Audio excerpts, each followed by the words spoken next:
Olá pessoal, sejam bem-vindos. Vamos a mais uma. O meu nome é Odair Vieira.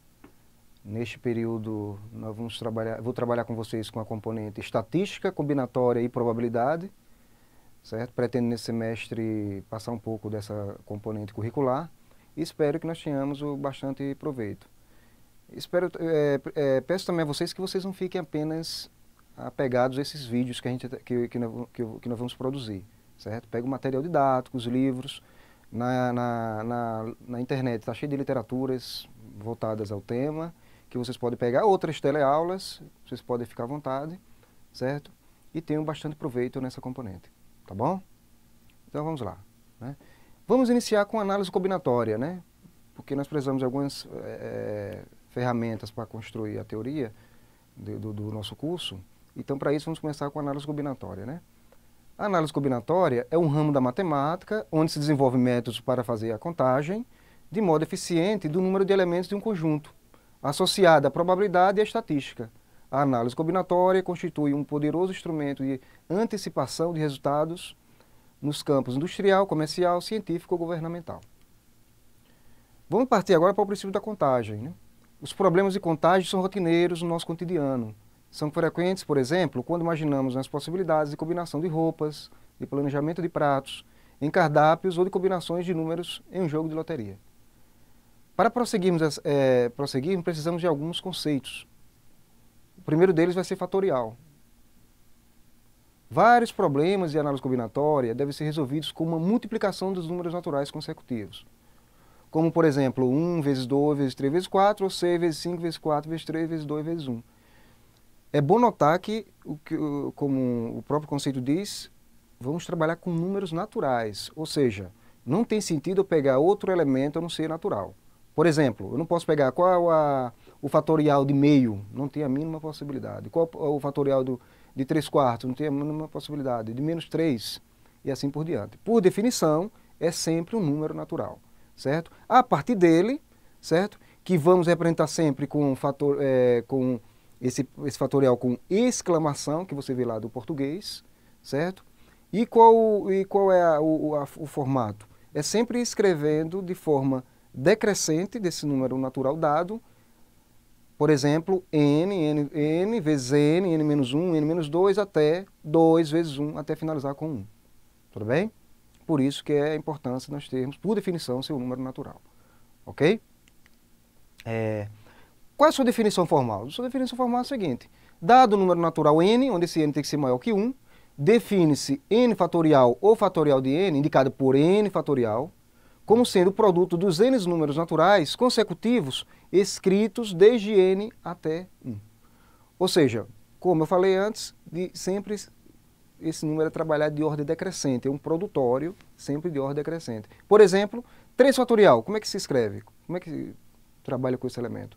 É igual a 3 vezes 2 vezes 1, ou seja, de forma regressiva, certo? E no final você faz o produto de todos esses elementos que vamos obter, no caso aqui, de 3 fatorial, 6. 3 vezes 2, 6, 6 vezes 1, 6. Outro exemplo, 4 fatorial. De forma análoga, 4 vezes 3 vezes 2 vezes 1, que vamos obter igual a 24. Vamos obter 24, certo? Vamos ver algumas conversões. É importante a gente ter algumas conversões, porque em algum momento a gente pode se deparar em problemas onde vai aparecer lá 1 fatorial, 0 fatorial, a partir de uma redução. E por convenção, quando nós temos, por exemplo, o fatorial de 1, ele vai ser sempre o próprio 1. O fatorial de 0, sempre 1. Ou seja, o fatorial de 0 e o fatorial de 1 são iguais a 1. Ok? Mais uma observação. O cálculo de n fatorial fica complicado à medida que o número n aumenta. Ou seja, quanto maior o n, mais complexo vai ser essa operação. Mais complexa vai ser essa operação por quê? Porque o n pode crescer de forma de ficar muito grande, certo? Nesse caso, podemos interromper ou truncar a qualquer momento, desde que colocamos o símbolo fatorial, ou seja, exclamação, depois do número. Por exemplo, você tem aí essa razão aí de 10 fatorial sobre 7 fatorial. Como é que eu faço essa razão? Certo? Observe o seguinte, para que haja esse cancelamento, é preciso que a parte do numerador seja igual à parte do denominador. Ou seja, o número de cima tem que ser o número de baixo para que haja o cancelamento. Claro, por definição de um número racional, a gente já sabe que o denominador não pode ser nulo. certo? Então, como nós temos ali 10 fatorial sobre 7 fatorial, e por definição ele jamais será nulo, então o cancelamento é possível sim, tranquilamente. Aí o que a gente faz? Faz uma redução, né? De 10 passa para 9, passa para 8, passa para 7. Aí truncamos. Por quê? Porque o denominador é 7. 7 fatorial. Tem que ficar numerador igual ao denominador. Fazemos pela lei do cancelamento, cancelamos o 7 com 7, 7 fatorial com 7 fatorial. Vamos obter exatamente 10 vezes 9 vezes 8, que é igual, fazendo esse produto aí, vamos obter exatamente os 720. Ok? Vamos para outro exemplo mais genérico, por exemplo, essa razão aí de n mais 1 fatorial sobre n menos 1 fatorial. Como é que eu faço essa operação? Novamente, nós temos dois objetos, certo? Ou seja, um número racional, ou seja, dois objetos nessa razão aí, n mais 1 fatorial sobre n menos 1 fatorial. Por onde eu começo? Eu começo de uma forma tal que, reduzindo de forma redutiva, eu consiga que o numerador seja idêntico ao denominador. Esse é o processo, esse é o procedimento. Por exemplo, n mais 1 fatorial, eu vou sempre diminuindo, tirando 1. n mais 1 vezes n menos 1. Trunquei, paro aí. Por que eu paro aí? Porque o denominador nós já temos lá o n menos 1 fatorial. Cancelando n menos 1 fatorial com n menos 1 fatorial, ou seja, numerador com denominador, vamos obter exatamente n mais 1 vezes n. Ok? Agora vamos partir para o princípio multiplicativo, certo? Aí para um exemplo de motivação, eu coloquei como um exemplo de motivação, imagine que uma pessoa quer viajar de Feira de Santana a Salvador, passando por Cruz das Almas, sabendo que há 2 roteiros diferentes para chegar a Cruz das Almas, partindo de Feira de Santana, e 3 roteiros diferentes para chegar a Salvador, partindo de Cruz das Almas. Aí nós queremos saber de quantas maneiras possíveis essa pessoa poderá viajar de Feira de Santana a Salvador. Ok?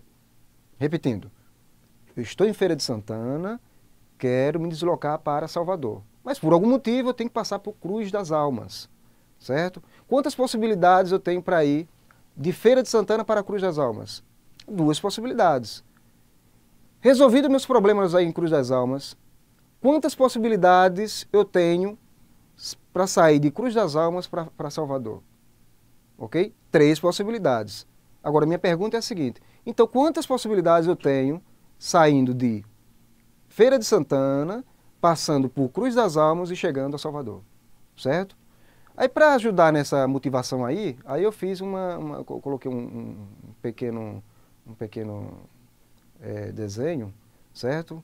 Onde você vê aí 3 pontinhos, imaginários, né? F de S é exatamente Feira de Santana, C de A Cruz das Almas e o S de A Salvador. Fiz aí os 2 roteiros, de Feira de Santana a Cruz das Almas, você vê que nós temos 2 possibilidades. De Cruz das Almas a Salvador nós temos 3 possibilidades. Aí agora a pergunta, quantas possibilidades teremos saindo de Feira de Santana a Salvador, certo? Ou seja, nós temos 6 possibilidades, ou seja, nós temos 6 rotas diferentes saindo de Feira de Santana, passando por Cruz das Almas para chegar a Salvador, ok? É um exemplo bem simples e princípio multiplicativo, ok? E como é que define esse princípio multiplicativo? De forma sistemática, é exatamente o seguinte. Se um evento é composto por 2 ou mais etapas sucessivas e independentes, de tal maneira que o número de possibilidades na primeira etapa é P e o número de possibilidades na segunda etapa é Q, então o número total de possibilidades de o evento ocorrer é dado pelo produto P vezes Q. Ok? Esse é o famoso princípio multiplicativo. Muito útil na análise combinatória. Certo? Agora vamos para mais algumas definições. A seguinte agora, permutação simples. O que é permutação simples? Para isso nós vamos ter o seguinte, observe que dado um conjunto N de N elementos, chama-se permutação simples dos N elementos, qualquer sequência ou agrupamento ordenado desses N elementos, diferindo apenas pela ordem dos elementos. Para determinar o número de permutações em um grupo com N elementos, basta calcular o fatorial desse N. Ou seja, P índice N é a notação que nós estamos utilizando, vamos utilizar uma notação universal que se encontra em várias literaturas, ok? É igual a N fatorial. E o N fatorial nós já sabemos como calcular, ok? Um exemplo, né? Imagine que nós temos o seguinte exemplo. João, Helene, Cristina e Amanda irão posar para uma fotografia e queremos saber de quantas maneiras essa fotografia pode ser retirada, certo? Simples, só usar a formulazinha que nós vimos nós vimos lá no slide anterior. Ou seja, P índice 4 é igual a 4 fatorial, por definição, e esse 4 fatorial é exatamente 4 vezes 3 vezes 2 vezes 1, que é igual a 24. Ou seja, nós temos 24 maneiras diferentes de tirar essa fotografia, ou 24 possibilidades. Agora vamos para a permutação simples, certo? Quer dizer, vamos continuar ainda com permutação, né? Permutação simples, né? Vamos ver mais um exemplo, que é o exemplo de anagramas. O que são anagramas? São palavras obtidas a partir de outra, quando se trocam as posições de suas letras, não importando se as palavras tenham sentido ou não. Ou seja, não me interessa se vai ter algum sentido ou não essas palavras. O importante é que eu faça o quê? Essa saladinha de letrinhas e consiga algo diferente da palavra original. Ok?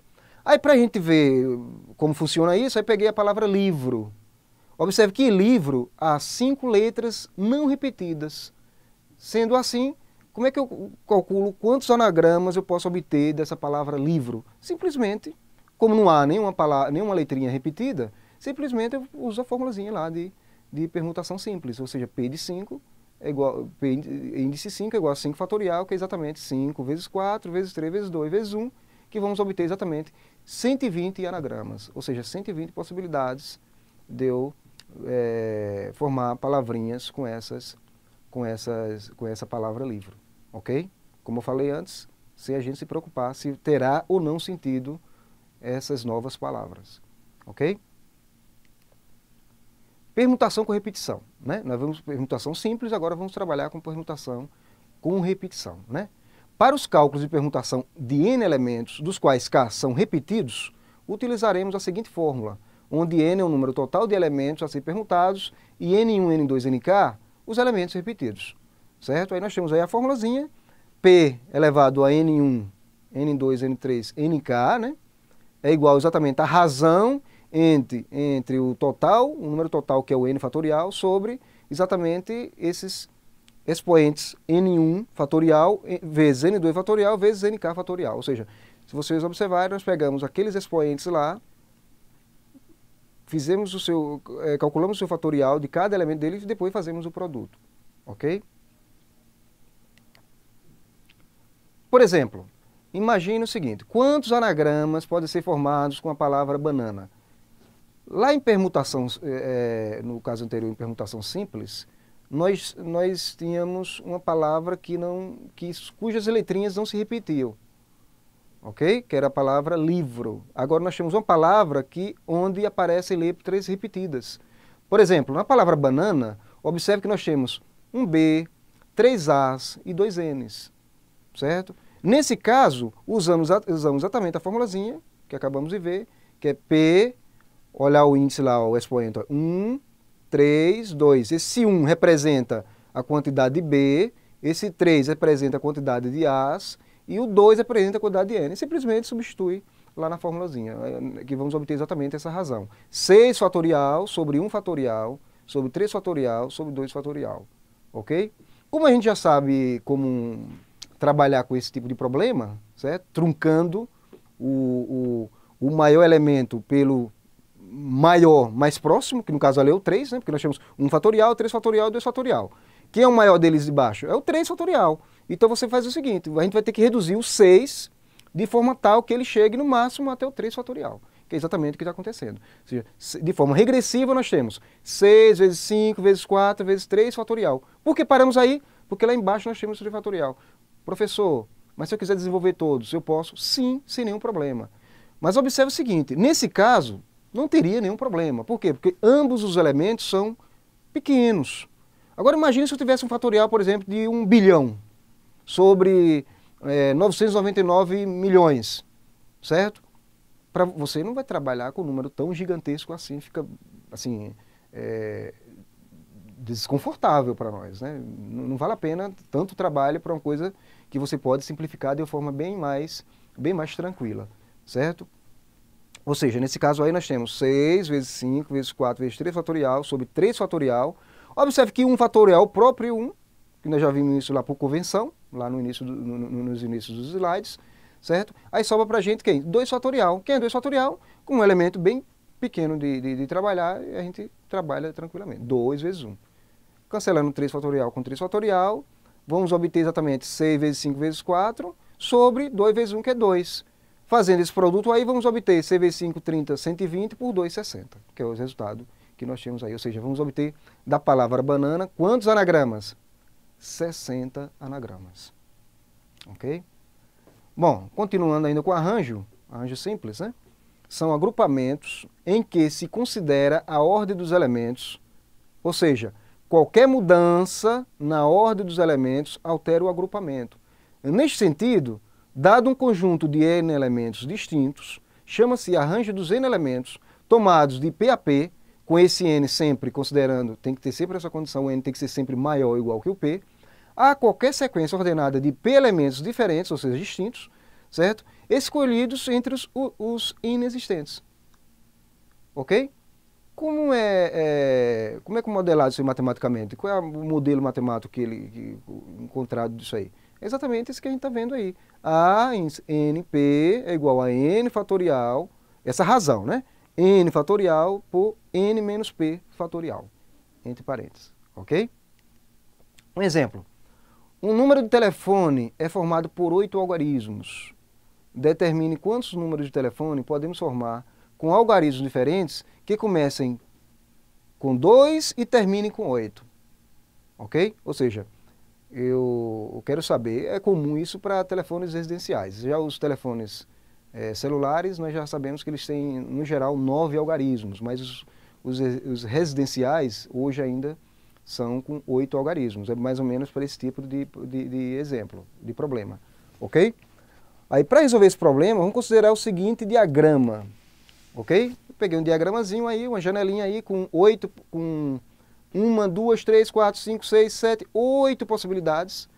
Mas como o próprio problema diz, vamos começar esses números telefônicos. Ele tem que começar com 2 e finalizar com 8.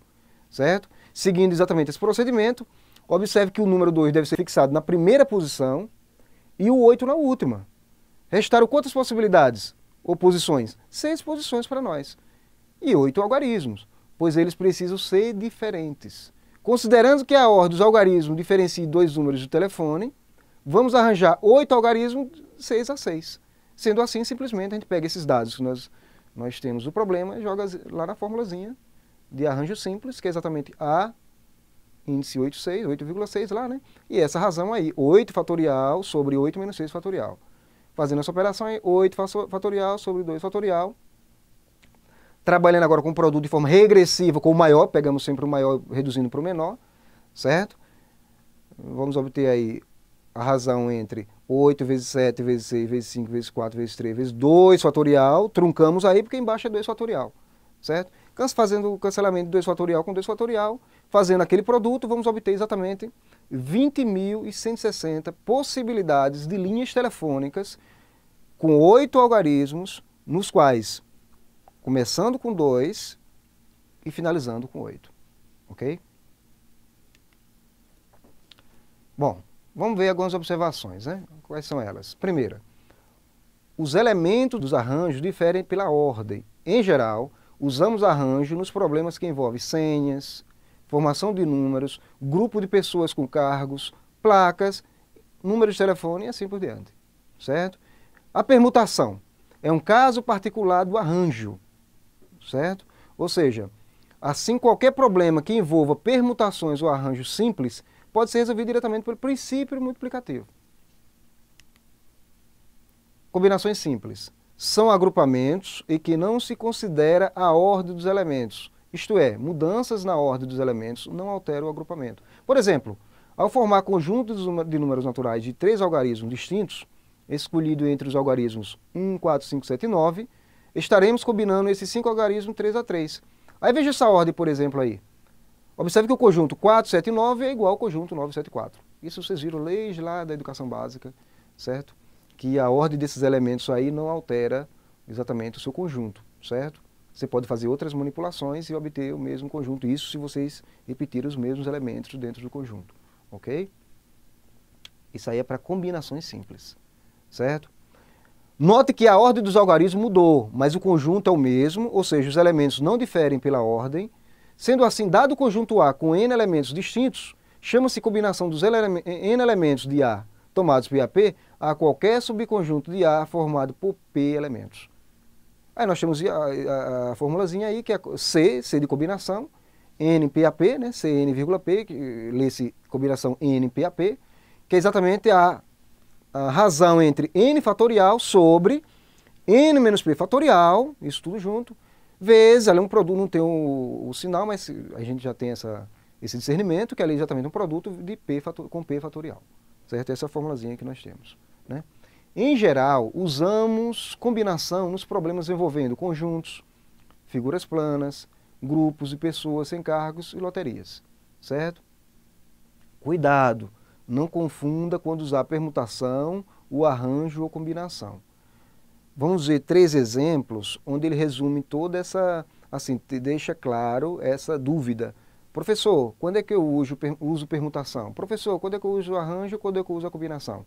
Certo? Vamos ver os próximos exemplos, ele vai deixar bem claro como, ou pelo menos tirar essa,